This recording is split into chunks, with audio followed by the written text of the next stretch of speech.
நன்றி தொடர். அடுத்ததாக எழுச்சிமிகு கருத்தினை பதிவு செய்யக்கூடிய தமிழ் புலிகள் கட்சியினுடைய தோழர் நாகை திருவள்ளுவன் அவர்களை பேச வருமாறு அழைக்கின்றோம். தமிழர் விடியல் கட்சியின் சார்பில் மிகவும் உணர்ச்சி பூர்வமாக ஒருங்கிணைக்கப்பட்டு நடைபெற்றுக் கொண்டிருக்கிற இந்த கண்டன ஆர்ப்பாட்டத்தினுடைய தலைவர் தமிழர் விடுதலை கட்சியினுடைய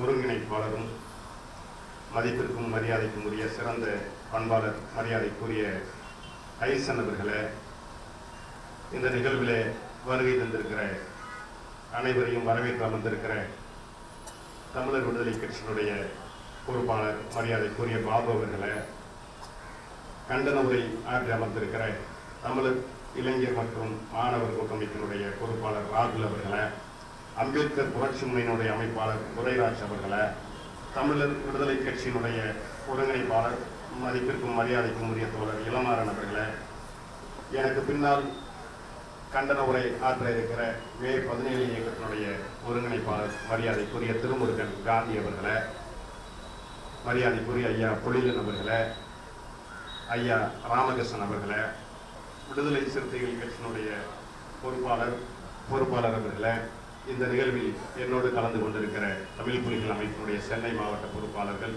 தமிழ் முருகன் அவர்களே, வள்ளிமுத்து அவர்களே, இந்த நிகழ்ச்சியில் திரளாக கலந்து கொண்டிருக்கிற தமிழர் விடுதலை கட்சியினுடைய முன்னணி பொறுப்பாளர்களே, உங்கள் அனைவருக்கும் நான் சார்ந்திருக்கிற தமிழ் புலிகள் இயக்கத்தின் சார்பில் நெஞ்சார்ந்த வணக்கத்தை உருத்தாக்கிக் கொள்கிறேன். காலத்தின் அருமை கருதி மாலையிலே இதே கொடூரத்தை கண்டித்து நடைபெறுகிற பொதுக்கூட்டத்திலே மரியாதைக்குரிய ஐயா பொழிலன் அவர்களும் ராமகிருஷ்ணன் அவர்களும் நானும் கலந்து கொள்ள வேண்டிய காரணத்தினால் என்னுடைய கண்டன உரையை மிக ரத்தின சுருக்கமாக ஆற்றி நிறைவு செய்யலாம் என்று நான் கருதுகிறேன். தோழர்களே, கடந்த 13ஆம் தேதி உடுமலைப்பேட்டையில தாழ்த்தப்பட்ட இளைஞர் சங்கர் அவர்களுடைய படுகொலை என்பது தமிழகத்தை மட்டுமல்ல, இந்தியாவை மட்டுமல்ல, உலகத்தில் மனச்சாட்சி என்கின்ற ஒருவருக்கு இருக்கிறது என்று சொன்னால் அப்படி மனச்சாட்சி இருக்கிற ஒவ்வொருவரையும் உலுக்கிய மிக கொடூரமான படுகொலை, மிக கோரமான படுகொலை உடுமலைப்பேட்டையிலே ஆதிக்க சாதி வெறியர்களால் அரங்கேற்றப்பட்டிருக்கிறது. பட்டப்பகலிலே எந்தவித கூச்ச நாச்சமும் இல்லாமல், எந்தவித அச்சமும் இல்லாமல் அங்கிருக்கிற ரவுடி கும்பல்களும் சாதிவெறி கும்பல்களும் கௌசல்யாவுடைய பெற்றோர் ஆகிய முப்படை அங்கே அணிதிரண்டு மிக கொடூரமான முறையிலே சங்கரை கழுத்தை அறுத்து படுகொலை செய்திருக்கிறார்கள்.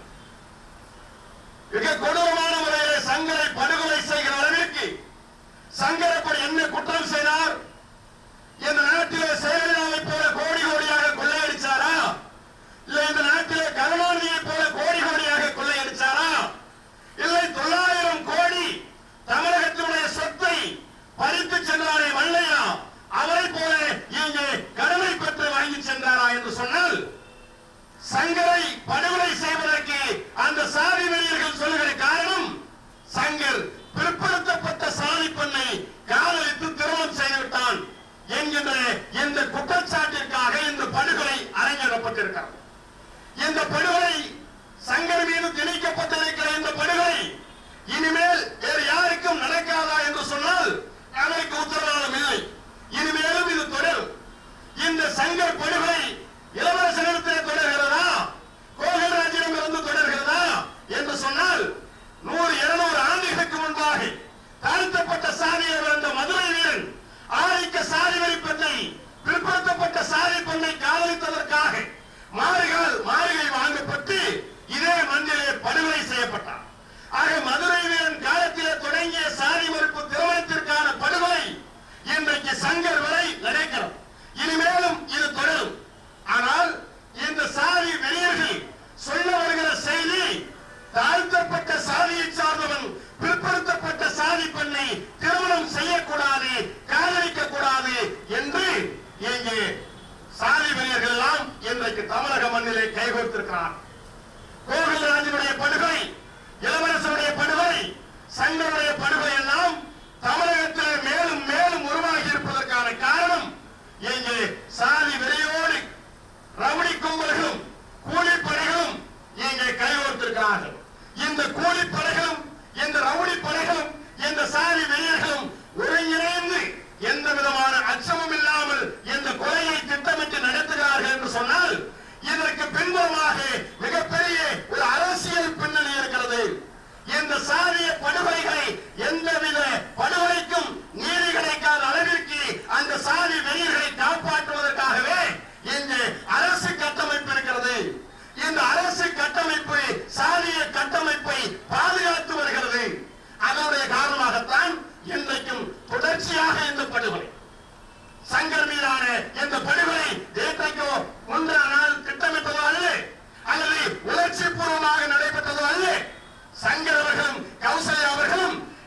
படுகொலை அரங்கேறி இருக்காது.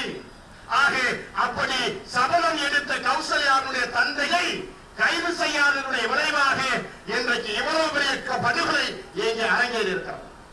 இந்த படுகொலையை கண்டித்து மானமுள்ள ஒவ்வொரு தமிழனும் சாதி ஆதிக்கத்திற்கு எதிராக தமிழ்நாடு முழுவதும் ஒவ்வொரு கட்சிகளும் ஒவ்வொரு இயக்கங்களும் போராடி கொண்டிருக்கிறார்கள். ஆனால் இந்த மிகப்பெரிய தமிழகத்திலே நிகழ்த்தப்பட்டிருக்கிற இந்த படுகொலைக்கு எதிராக இங்கே நாம் எப்பொழுதெல்லாம் குற்றம் சாட்டுகிறாரோ சாதி ஆதிக்கமும் மத ஆதிக்கமும் தான் இந்த சாதி மறுப்பு திருமணங்களுக்கு தடையாக இருக்கிறது என்று நாம் குற்றம் சாட்டுகிற அதே துணையிலே தான் சாதி வெறி பிடித்த ராமதாஸ் ஒரு செய்தியாளர்களை சந்திக்கிற போது செய்தியாளர்கள் கேட்கிறார்கள், எங்கள் சங்கர் மீதான படுகொலையை பற்றி நீங்கள் என்ன நினைக்கிறீர்கள் என்று கேட்கிற போது ராமதாஸ் சொல்லுகிறார், நான் எவ்வளவோ முக்கியமான செய்திகளை சொல்லி இருக்கிறேன், அதை பிரசுரம் கொண்டு வாருங்கள், அதை செய்தியாக்குங்கள் என்று சொல்லி சங்கர் படுகொலை ஒரு முக்கியமான பிரச்சனை அல்ல, ஒரு முக்கியமான நோக்கமும் அல்ல என்று வாய் கூசாமல் எங்கே சாதி வெறி பிடித்த ராமதாஸ் பத்திரிகையாளர்கள் மத்தியிலே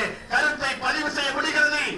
அதே போல மதவெறி பிடித்த பாரதிய ஜனதா கட்சியுடைய பொன் ராதாகிருஷ்ணன் சொல்கிறார், அவர்கள் அந்தந்த சாதிகளை திருமணம் முடித்து விட்டால் இந்த கொலைகள் நடக்காமல் இருக்குமே என்று அந்த கொலையை நியாயப்படுத்தும் விதமாக பொன் ராதாகிருஷ்ணன் கருத்தை பதிவு செய்கிறார்.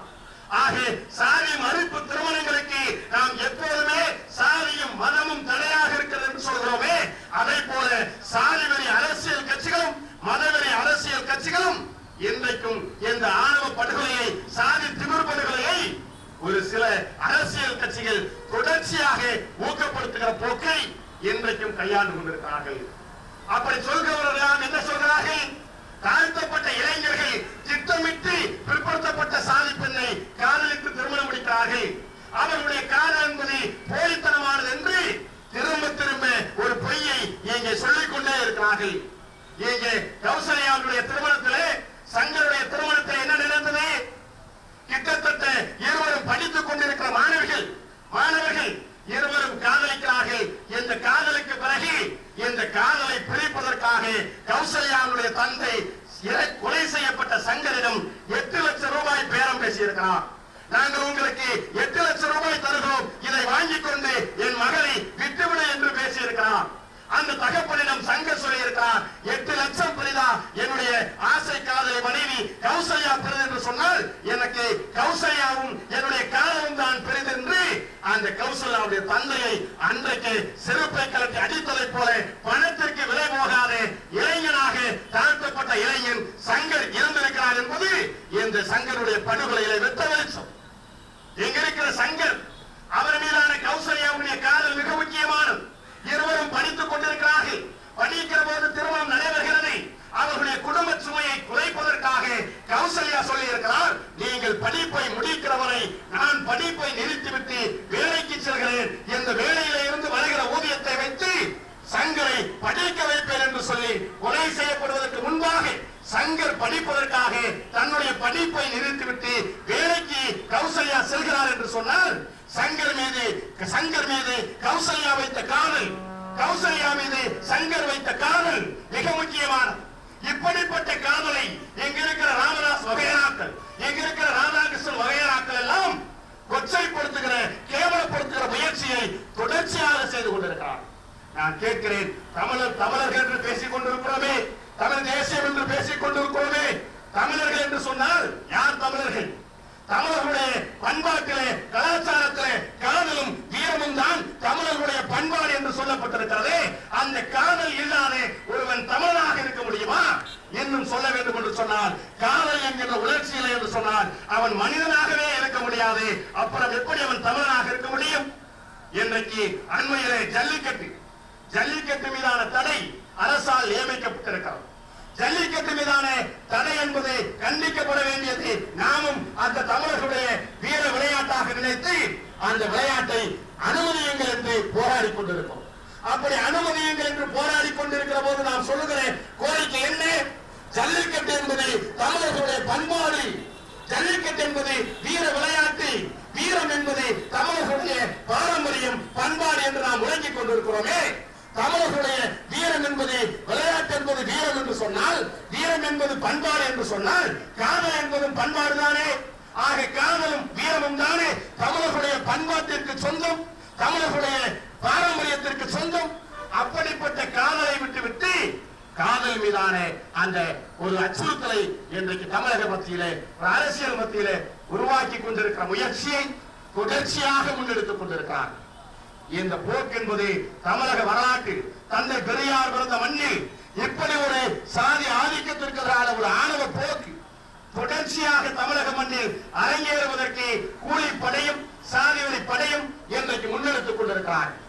அங்கே சங்கர் அவர்கள் படுகொலை செய்யப்பட்ட பிறகு அந்த படுகொலைக்கு நீதி கேட்டு இங்கே போராட்டம் நடைபெற்றது. தோழர்களே, இன்றைக்கு பல கடந்த சட்டமன்றத்திற்கு முன்பாக சட்டமன்ற விவாதங்களிலே இந்த தமிழக வரலாற்றில் ஜெயலலிதா அவர்கள் ஆட்சி பொறுப்பேற்ற பிறகு சாதிய படுகொலைகள், ஆணவ படுகொலைகள் 92க்கும் மேற்பட்ட படுகொலைகள் நடந்திருக்கிறது. எனவே சட்டமன்றத்திலே சாதி மறுப்பு திருமணம் செய்பவர்களை பாதுகாப்பதற்காக, ஆணவ படுகொலைகளை நீதி கேட்பதற்காக தனியாக ஒரு சட்டம் இயற்ற வேண்டும் என்று தமிழக சட்டமன்றத்திலே ஒரு குரல் எழுப்புகிற போது அங்கே அமைச்சர் பன்னீர்செல்வம் சொன்னார், தமிழகத்திலே ஆணவ படுகொலையே நடக்கவில்லை, சாதிய படுகொலையே நடக்கவில்லை, தமிழகம் அம்மாவினுடைய ஆட்சியிலே அமைதி பூங்காவாக நடக்கிறது என்று சொல்லி சட்டமன்றத்திலே முழு பூசணிக்காயை சோற்றிலே மூடி மறைத்ததை போல தமிழகத்திலே ஆணவ படுகொலையே நடக்கவில்லை என்று அமைச்சர் பன்னீர்செல்வம் பேசினார். அப்படி பேசிய அமைச்சர் பன்னீர்செல்வம் அவர்களே, சங்கர் மீது நடத்தப்பட்ட படுகொலை சாதி திமிர் பிடித்த படுகொலை இல்லையா, ஆணவ படுகொலை இல்லையா? இந்த படுகொலை ஜெயலலிதா ஆட்சிக்கு வந்த பிறகு 100க்கும் மேற்பட்ட படுகொலை தமிழக மண்ணில் அரங்கேறி இருக்கிறது. எனவேதான் நாங்கள் தமிழக இயக்கங்கள், குறிப்பாக சாதி மறுப்பு திருமணத்தை ஆதரிக்கிற இயக்கங்கள், முற்போக்கு இயக்கங்கள் எல்லாம் சாதி மறுப்பு திருமணத்தை பாதுகாக்க வேண்டும், எங்க இருக்கிற சாதி ஆணவ படுகொலைக்கு எதிராக தனியாக ஒரு சட்டம் இயற்ற வேண்டும் என்று தொடர்ச்சியாக நாங்கள் குரல் கொடுத்துக் கொண்டிருக்கிறோம். ஏன் தனியாக சட்டம் இயற்ற வேண்டும் என்று சொல்கிறோம்? எங்கே தாழ்த்தப்பட்டவர்களுக்காகவே வன்கொடுமை தடுப்பு சட்டம் என்கிற ஒரு சட்டம் இயற்றப்பட்டிருக்கிறது. அதற்கும் மேலாக கூடுதல் கவனம் செலுத்த இந்த ஆணவ படுகொலைக்கு எதிராக ஒரு சட்டம் வேண்டும் என்று சொன்னால், தமிழகத்திலே தாழ்த்தப்பட்ட மக்களுக்காக உருவாக்கப்பட்ட வன்கொடுமை தடுப்பு சட்டத்தை எவ்வாறு பதிவு செய்ய வேண்டும் என்று தமிழகத்திலே எந்த காவல்துறை அதிகாரிகளுக்கும் இன்னும் தெரியாத ஒரு போக்கு தான் தமிழ்நாட்டிலே நிலவுகிறது. ஏன் ஒரு சிறப்பு சட்டம்? இங்கே தமிழகத்திலே மட்டுமல்ல, இன்றைக்கு பெண்களுக்கு அங்கே வரதட்சணை கொடுமை ஏற்பட்டால் அவர்களை பாதுகாக்க ஒரு சட்டம் வேண்டும் என்று சிறப்பு சட்டம் நாம் ஏற்று இருக்கிறோம். அது தேவையானது. யார் எதிலே பாதிக்கப்படுகிறார்களோ அந்த பாதிக்கப்பட்ட மக்களை விடுவிக்க, அந்த பாதிப்புகளை உருவாக்குபவர்களை இரும்பு கரம் கொண்டு அடைக்க ஒரு சட்டம் தேவைப்படுகிறது. எனவே இந்த ஆணவ படுகொலைக்கு எதிராக ஒரு புதிய சட்டத்தை கொண்டு வாருங்கள் என்று நாங்கள் தொடர்ச்சியாக குரல் கொடுத்துக் கொண்டிருக்கிறோம். தமிழக அரசியல் கட்சிகள் இன்றைக்கு தேர்தல் நேரத்திலே ஒவ்வொரு வாக்குகளையும் அள்ளிக்கொண்டு வீசிக்கொண்டிருக்கிற இந்த நேரத்தில், குறிப்பாக ஜெயலலிதா அவர்களுடைய ஆட்சியிலே நடைபெற்ற இந்த கொலைக்கு ஒரு கண்டன அறிக்கை கூட, ஏன் ஒரு வருத்தத்தை கூட இன்றைக்கும் தமிழக முதலமைச்சராக இருக்கிற ஜெயலலிதா அவர்கள் தெரிவிக்கவில்லை என்று சொன்னால், சங்கர் மீதான படுகொலை மிக முக்கியமானது அல்ல என்று சொல்கிற ராமதாஸ் முதலமைச்சராக வேண்டும் என்று ஆசைப்படுகிறார். சங்கர் படுகொலைக்கு கண்டன அறிக்கை கூட கொடுக்காத ஜெயலலிதா முதலமைச்சராக வர வேண்டும் என்று ஆசைப்படுகிறார். அவரவர்கள் அந்தந்த சாதியில திருமணம் செய்து கொள்ளுங்கள் என்று சொல்லுகிற பொன் ராதாகிருஷ்ணன் முதலமைச்சராக வேண்டும் என்று சொல்கிறார். இப்படி எவரெல்லாம் தாழ்த்தப்பட்ட மக்களுக்கு எதிராக இருக்கிறாரோ, எவரெல்லாம் சமூக நீதிக்கு எதிராக இருக்கிறாரோ, யாரெல்லாம் ஆதிக்க சாதி வழியோடு நடமாடுகிறார்களோ அவர்கள் எல்லாம் இந்த நாட்டை ஆள வேண்டும் என்று துடிக்கிற ஒரு அரசியலை முன்னெடுக்கிற போக்கு தமிழகத்திலே துரத்தி அடிக்கப்பட வேண்டிய ஒரு போக்காக மாற வேண்டும் என்பதுதான் இன்றைக்கு அரசியல் நிலவரத்திலே நாம் தெரிந்து கொள்ள வேண்டிய ஒரு செய்தியாக இருக்கிறது. இல்லை என்று சொன்னால் தொடர்ச்சியாக தாழ்த்தப்பட்ட இளைஞர்கள் மீது தொடர்ச்சியாக குற்றச்சாட்டை சுமத்திக் கொண்டே இருப்பார்கள். அண்மையிலே பத்திரிகைகளிலே செய்தி வருகிறது, அங்கே உடுமலைப்பேட்டையிலே கொலை செய்யப்பட்ட அந்த சங்கருடைய மனைவி கௌசல்யா இருக்கிறார்களே, அவருடைய தகப்பனார் அங்கே டிராவல்ஸ் வைத்துக் கொண்டு பிழைப்பு நடத்தி கொண்டிருக்கிறார் என்று செய்தி வந்தது. ஆனால் உண்மையாக அவர் டிராவல்ஸ் வைத்து நடக்கவில்லை, அவர்கள் கஞ்சா வியாபாரியாக இருந்திருக்கிறார் என்று பத்திரிகைகளில் செய்தி வருகிறது. ஆக இந்த நாட்டிலே யார் சாதி பெருமை பேசுகிறார்? கஞ்சா விற்கிறவனுக்கு கூட இங்க சாதி பெருமை இருக்கிறது. ஆனால் சாதி ஒழிய வேண்டும் என்று பேசுகிற நாங்கள் இந்த மண்ணிலே காதலித்ததற்காக கொலை செய்யப்பட வேண்டும் என்று சொன்னால் இந்த நாட்டிலே நிச்சயமாக கஞ்சா வியாபாரிகள், ரவுடி கும்பல்கள், இங்க இருக்கிற சாதி திமிரு பிடித்தவர்கள், சாதி மறுப்பு திருமணத்துக்கு எதிராக இருக்கிற பெற்றோர்கள் எல்லாம் நிச்சயமாக ஆளுகிற அரசுக்கு எதிராக போராடுகிற போது அவர்கள் இந்த மண்ணை விட்டு அகற்றப்படுவார்கள் என்று சொல்லி தொடர்ச்சியாக அரசு கேந்திரங்களும் நமக்கு எதிராக இருக்கிறது. குறிப்பாக தமிழ்நாடு காவல்துறை அங்கே சங்கர் படுகொலை செய்யப்பட்டிருக்கிறார். சங்கருடைய படுகொலைக்கு நீதி கேட்டு போராடி கொண்டிருக்கிற தலித் மக்கள் மீது, ஏன் சங்கருடைய பெற்றோர் மீதே தடியடி நடத்தி ஒரு காட்டுமிராண்டித்தனத்தை மீண்டும் காவல்துறை உடுமலைப்பேட்டையிலே அரங்கேறிருக்கிறது. இதே காவல்துறை தான் மயிலாடுதுறையிலே அரங்கேற்றி இருக்கிறது. தமிழ்நாடு முழுவதும் யாரெல்லாம் நீதி கேட்டு போராடுகிறார்களோ அவர்களை எல்லாம் அடித்து துரத்துவதற்காகவே ஒரு ரவுடி பட்டாளத்தை உருவாக்கி வைத்திருக்கிற இந்த அரசை, அந்த அரசினுடைய செயலாக்கத்தோடு இயங்குகிற காவல்துறைக்கு எதிராக, அரசு துறைக்கு எதிராக, தாழ்த்தப்பட்ட மக்களுக்கு மறுக்கப்படுகிற நீதித்துறைக்கு எதிராக, சமூக நீதிக்காக போராடுகிற அனைவரும் களமாடுவோம். நிச்சயமாக சாதி ஒழிப்பு திருமணங்களை ஆதரிப்போம் என்று சொல்லி வாய்ப்பிற்கு நன்றி கூறி விடைபெறுகிறேன்.